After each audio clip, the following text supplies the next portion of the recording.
So, hi everybody. The day has come. It's Thursday, the 10th of September, and we're really happy to kick off our how to future-proof your business webinar series. And who better to kick it off with than you're almost a celebrity now, Wes Lambert.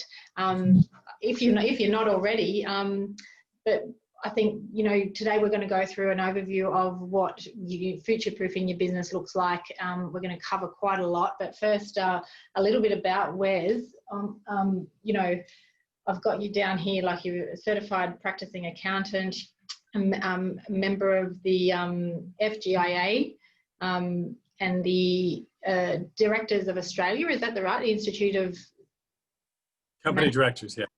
Directors, that's the one. CEO, author, and celebrity. You were on the Alan Jones show this week, and that's got to be the high status, hasn't it? Ultimately, we humbly fight for hospitality businesses, and sometimes that means getting out in front of ideas and stories in the media. Yeah, so thank you. We're so privileged to have you here, and really what we're going to go through today is just what we've said, talking about the general issues that businesses might be facing if they're frozen, sitting on their hands. The businesses that I'm talking to at the moment, and the common theme is I'm waiting to see. And I'm waiting to see what's going to happen, maybe when JobKeeper finishes or when, something else changes. But there's danger in that, right? Yeah, absolutely. You can't be an ostrich. You can't stick your head in the sand. We are in COVID crisis, more so in Victoria, and certainly in COVID worry in the other states in terms of ensuring that that if your state has 0 cases, it stays close to 0, or if your state has some community transmission, that's tracked and traced and clusters are kept in check. But as a business owner, you absolutely cannot ignore the situation. We're going to be in the COVID normal for months or even years to come. Yeah, and it is going to set the precedence for a new wave of the way businesses are run, I think. I'm sure you agree.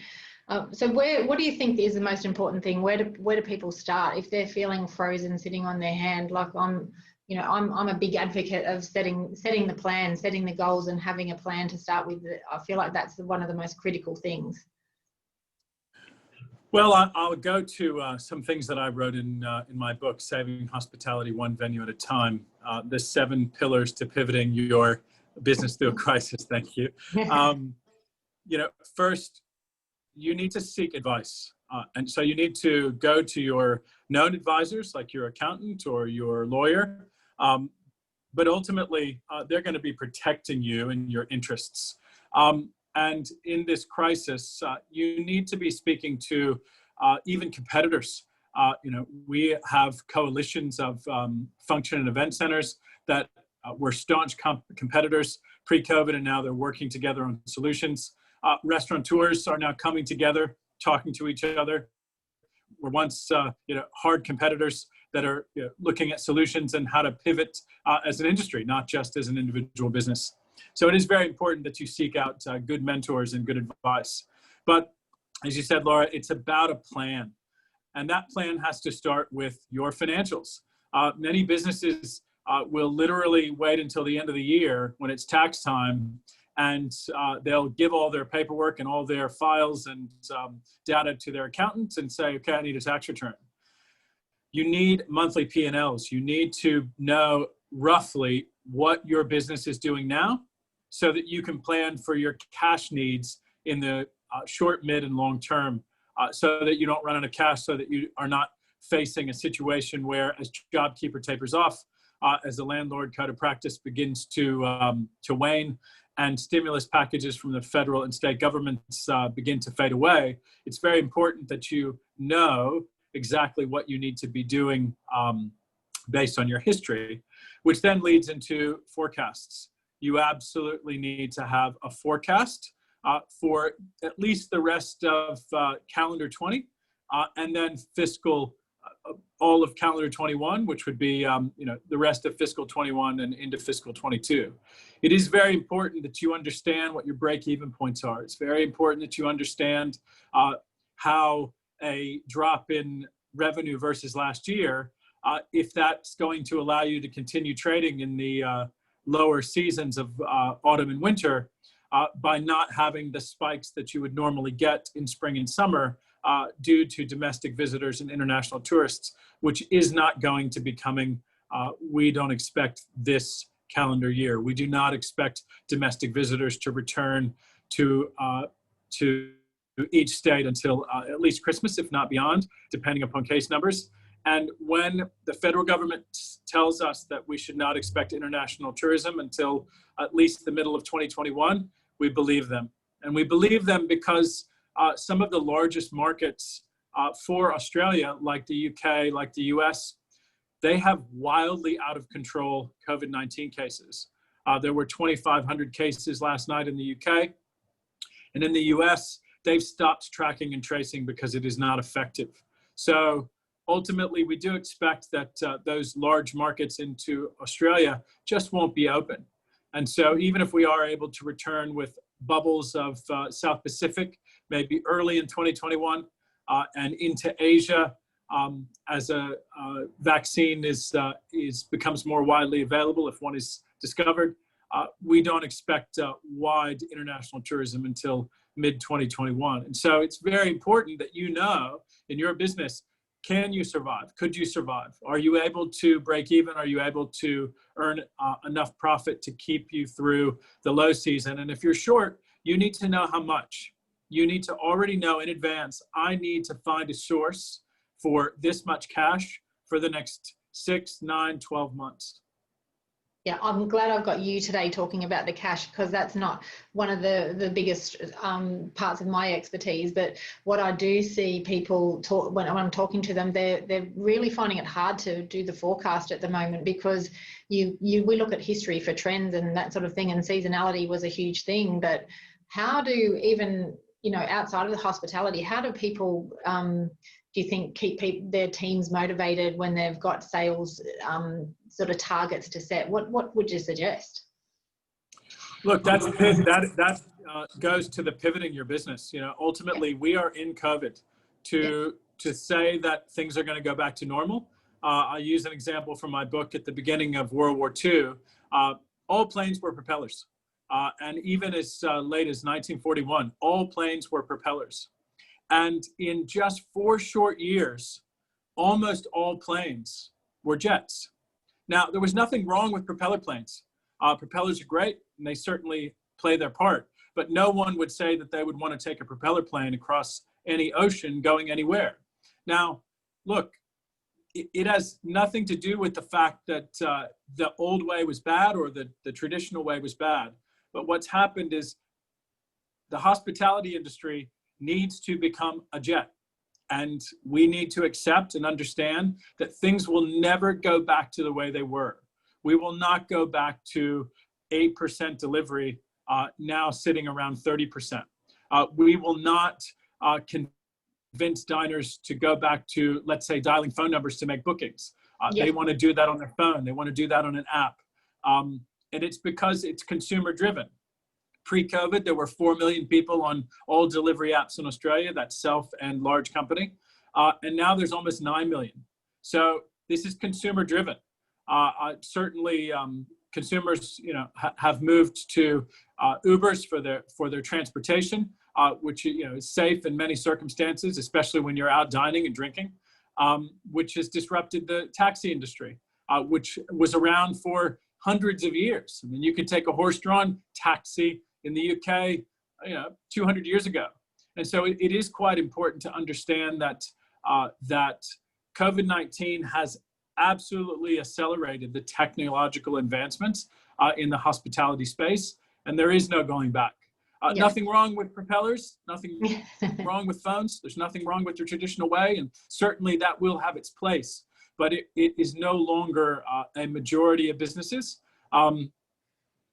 Right now, 94% of the hospitality industry is using some type of takeaway, delivery, booking, or data collection apps. That's right, and across other industries as well. I believe that's true as well. The way people want to operate now, and we have to understand, don't we? And we talked about this the other day, that we've got to keep our customer in mind. If you know, the way that we're purchasing now, we're creating new habits, actions, and continual repetitive actions equal habits, right? So if this is how we choose to order our food, order our clothes, order our electronic, we don't really want to go into public areas as much anymore. That will change eventually, but we've just created those habits. We're much more comfortable with, you know, that technology environment. So I think businesses shouldn't be thinking that it's going to ever go back to the way it was, that they've got to make this a part of their infrastructure, and even measuring their productivity and that sort of thing. Technology is just going from strength to strength, and I think people finally know what technology really means for their business now. If anything, that's a bonus that COVID's brought to us. So ultimately, Harvard University says it takes 66 days for someone's habits to change, and that's happened. We're well past 60 days or 66 days in terms of habits changing. And, you know, ultimately there's also a shift away from CBD high streets. They're now low streets, and they're going to be low streets for at least a year. We don't expect that international companies and large domestic companies will allow their workers to come back in any major numbers into CBDs, as well as the public transportation system also needing to be COVID safe. We don't expect that high street rents will stay high street rents. That's going to have a monumental effect on the commercial property industry as the suburban and second and third tier commercial property and retail begin to get much busier. We see a shift to higher valuations and higher rents in more suburban areas because that's where the revenue is going. We've been lobbying the government very strongly to understand and pay attention to the fact that for the next few years that CBDs are going to need special assistance and special stimulus, as well as certain regional areas that are highly sensitive to domestic and international tourists. So what we advocate for is that you pivot your business to multiple revenue streams. Yeah. Now you need to do what works for you. So don't criticize anyone's choice of what they do. Certainly each pivot, each revenue channel is going to be different depending upon your situation. So for example, the most common pivots are to takeaway and delivery, of which almost every hospitality business in Australia has done that during the pandemic if they remained open. That can be done through takeaway, meaning, you know, direct conversations with your customers. You know, that can be done through the phone or through email or through, you know, your own business's apps if you have those. Then you have self-delivery, which is small app where, you know, you're just paying processing to the app, but you have to cover the your own marketing of your business on that app, as well as your own delivery costs. Then there's large app delivery that comes at a fixed percentage that covers the marketing, the listing, the processing of the listing, and the payment processing, as well as the delivery. Certainly works for a lot of businesses, especially those that were already break even with their other business.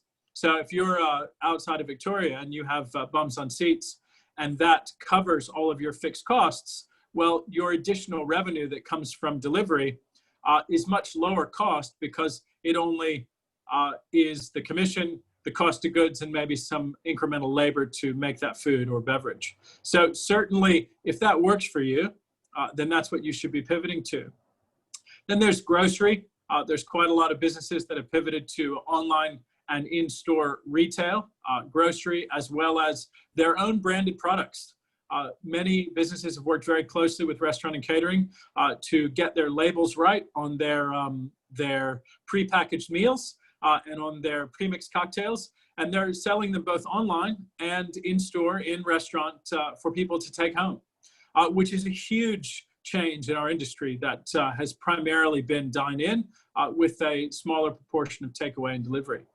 There's also many businesses that have pivoted to bespoke experiences, where fine dining restaurants, including Mercer's in Eltham in Victoria, that has fine dining takeaway, and they actually have a Zoom call and a Facebook video where the chef Stephen Mercer is actually plating up the entree from the takeaway containers in a fine dining fashion, and then finishing off the main with the diners and plating up the dessert and suggesting candles and musical suggestions and lighting so that you can actually experience Mercer's restaurant in your home.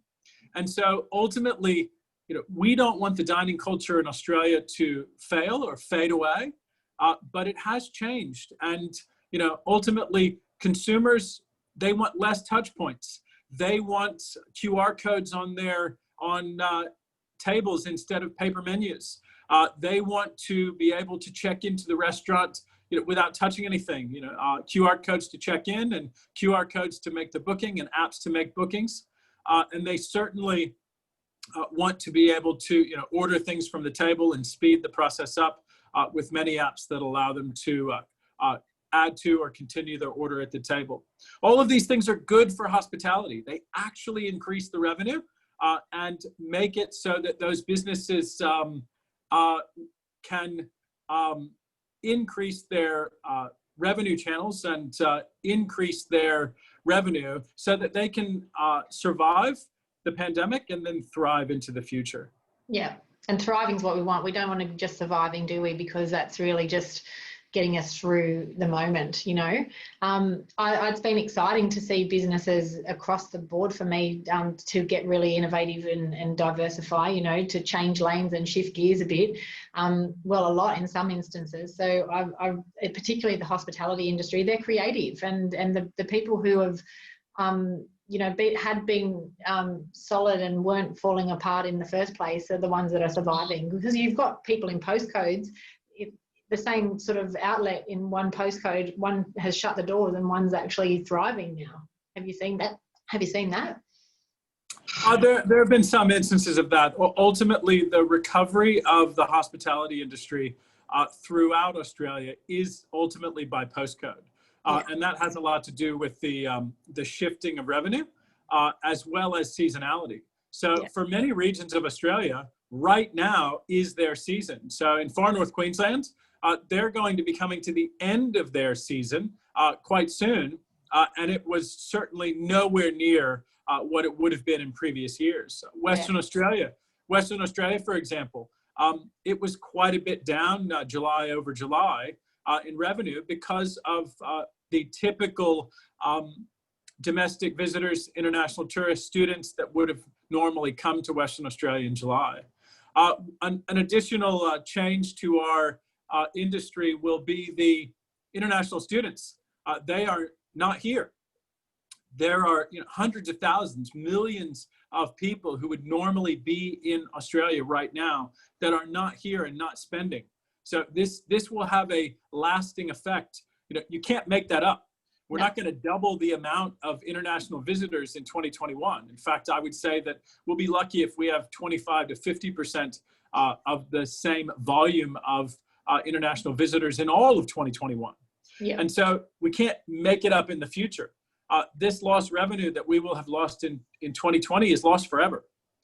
And at least the first half of 2021 is lost. And so, ultimately, if you can pivot your business to get as close to normal as you can, that's actually an amazing result, because all the headwinds that your business is facing in terms of no domestic visitors, people working from home, no international tourists, all of the restrictions, the caps, if you're able to get anywhere close to where you were in previous years, good on you, full applause. You are definitely pivoting your business, and you've listened to restaurant and catering, and you've listened to your mentors, and you certainly have made a plan, and we're very proud of you.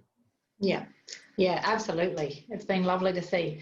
The other thing I think is important to think about, we talked about the fear of people being, afraid of change and that sort of thing, but leadership, that's a really big thing now, and accountability, being the leader in your business, as consumers, we want to make sure that we want to see businesses taking care of their people as well, but we want to see them actually being brave, and we can go with them in comfort, that we go and sit there. And I know myself, if I go there to a place and they're not covering all of those bases in terms of making sure that there is, they're even not scanning your details, or they're not cleaning the seat down, the table down beforehand. If they're not doing those practices, well, you won't go back, will you? No, you won't. No, certainly consumers are going to demand that you're COVID safe, and you'll have to be COVID safe into the future. And that brings up a very interesting point that might be slightly controversial. Early on in the pandemic, we talked about, COVID passports, where if you had a test and you could get into businesses, and that was discussed early in the pandemic. That's going to rear its head again when it comes to vaccinations. We've had vaccinations around for polio and many other illnesses for, coming on decades and decades and decades. And there will be a lot of debate around COVID vaccines. However, that debate is going to come to a head when larger businesses like airlines, like large retail businesses, large restaurant groups, government buildings, government programs, where ultimately they will be asking for some type of proof that you've either had a vaccine or that you're negative, because they'll be operating under no caps, or they'll be operating in a very COVID safe environment. And it may become a norm that you have to prove that you are COVID protected, or that you're COVID safe. So that's certainly going to create a lot of discussion, and certainly create a lot of controversy. But we are hanging most of the COVID relaxations and the COVID normal on a vaccine. So we are expecting that many businesses will certainly be focused on ensuring that their business is COVID safe, and consumers of those businesses may demand the same thing. And it goes right along the chain now, doesn't it? It has to be where the food's manufactured, where it's picked, that we need to know that everything is taken care of, because it's just too risky. So I agree with you. That will be a very controversial conversation. Hospitals, aged care, to name a few as well. So we've covered sort of most of those things in terms of, the way the sales process, I had that sort of to talk about, but really that goes without saying in terms of hospitality, but other businesses as well. The sales process has now really changed. Purchasing behaviours, activities, even what people are doing for recreation is different now, isn't it?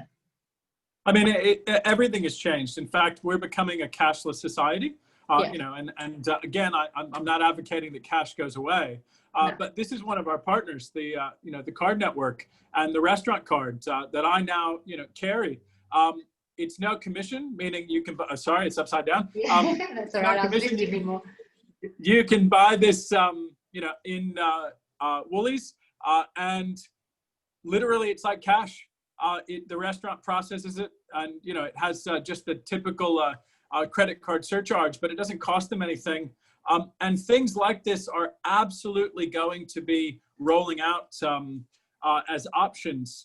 It's card spend has now become almost 100% of the dining revenue stream or payment method. And methods like this that allow you to transfer that value almost the same as cash.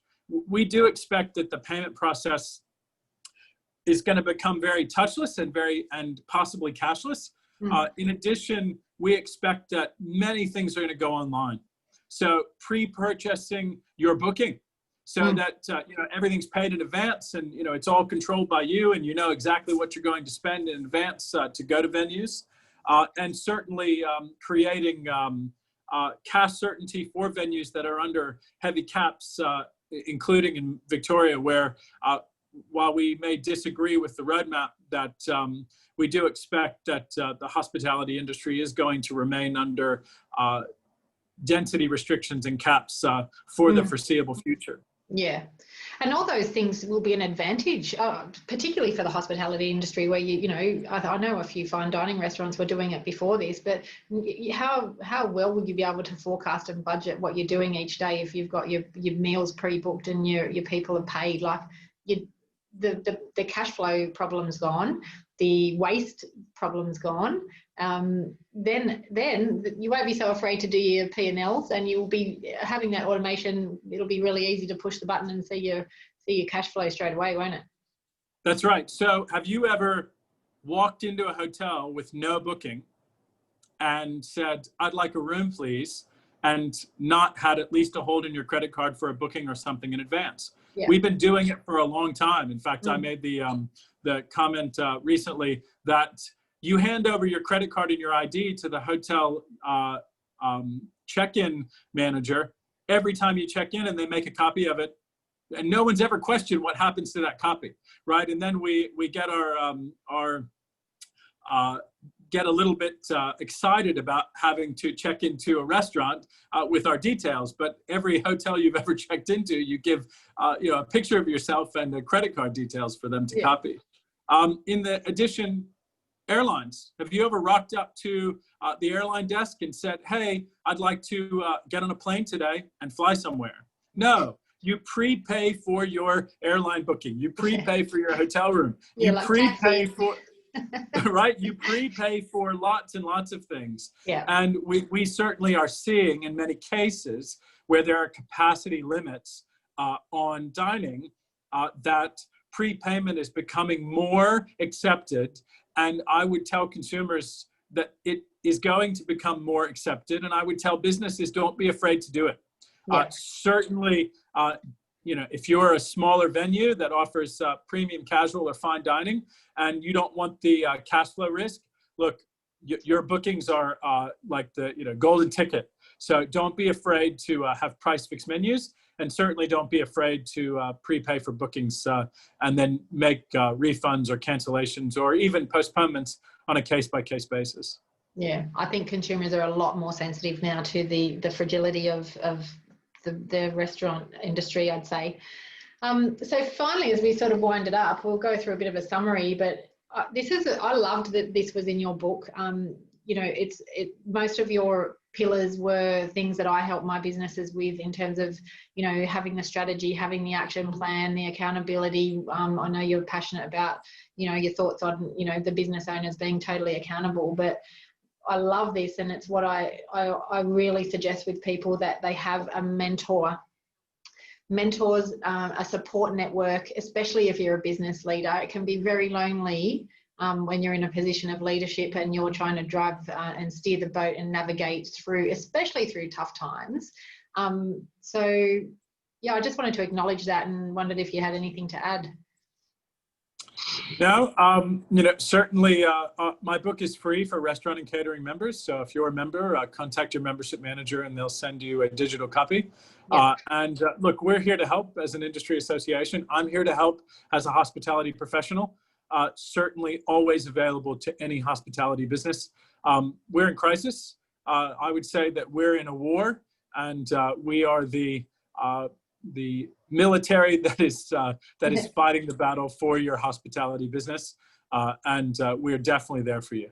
Yeah, and you have, I mean, you've really done an amazing job. I don't think people realize what you've been instrumental in creating, like the contact testing and the, you know, the policies around COVID safe practices and things like that. Like you've led the way there, and you were leading the way before this even happened in 2020. You were named, what do they call you? The heavy hitter.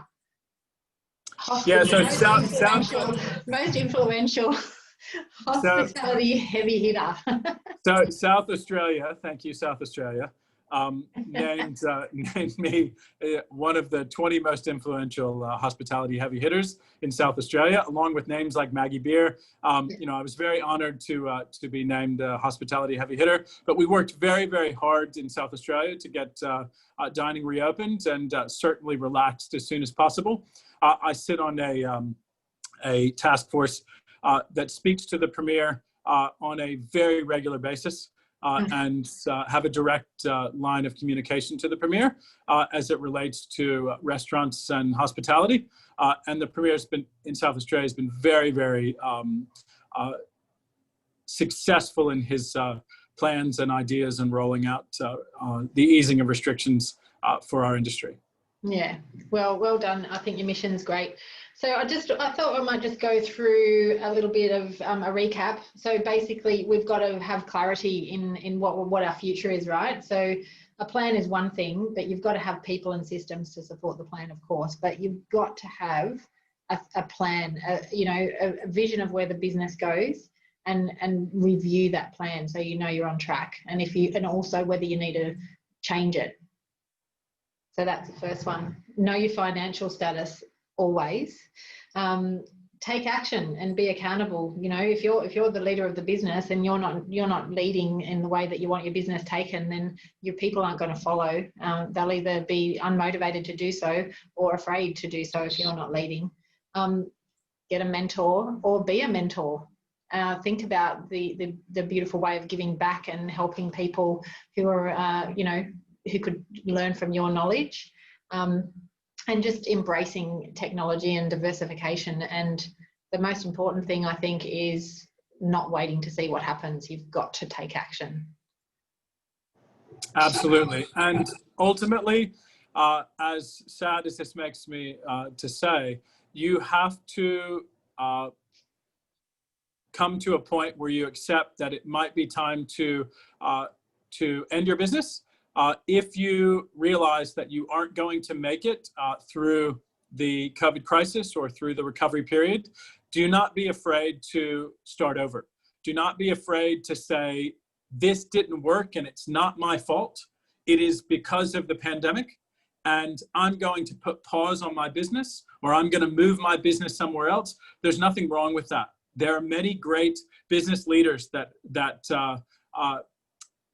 failed, but didn't turn that failure into the end of their road, the end of their journey. So yeah. Certainly, if you work it all out, if you make a plan, if you make a forecast, if you look at your numbers and you realize that it's just insurmountable, it certainly is no shame to pause or to re-engineer and to do something else. Yeah. You will be able to get back to your business at some point in the future, but no one will call you a failure. Especially your peers that realize that it's beyond and out of your control. Yeah. So, I hate to leave it on a sadder note, but it is important to hear that altering your business and making major changes during life-changing events like the COVID pandemic, there's nothing wrong with that. In fact, as a business leader, sometimes leading means realizing that it's not working and it's not going to work. Yeah. Having had to do that myself after the GFC with a business, totally, really, that's an example of stepping through your fear, isn't it? And fear of being judged. It is actually taking action. So you just have to, and it all goes back to knowing what your numbers are, knowing your position. Yeah, I agree with you. There's no shame in that at all. But I think we'll wind it up. I had a message before saying that I might have disabled the ability to ask questions. So I haven't really got any questions popping up, and so I think we've covered a few things anyway, and I'm just so grateful that you joined us, Wes. Thank you. And if you want to email questions, I'm happy to take those questions. I'm gonna give my email address. It's Wes, W-E-S, @rca.asn.au. Certainly send me any questions you have, and I'm happy to answer those. Oh, that's very generous of you. That's a nice thing to do too, to get directly in touch. With the book is here. I will, when I do pop that out, pop the recording of the webinar out, I'll put the link of the book in there as well. I just think that people are going to get a lot out of listening to you if they haven't heard from what you've got to say already, but we've taken a different angle than you might have been asked for things in your other webinars. I think just covering a total business thing is a really good thing for all industries. What we're talking about today applies across the board for businesses. It doesn't mean it's about just hospitality, right? That's right. Now there were two questions, but they both are comments saying thank you so much. So yeah. Oh, they did pop up. Oh, okay. Sorry. yeah, that's okay. Yeah. No other question. Yeah. Thanks, Wes. You take care, Thank and you. thanks again for joining us. Thank you.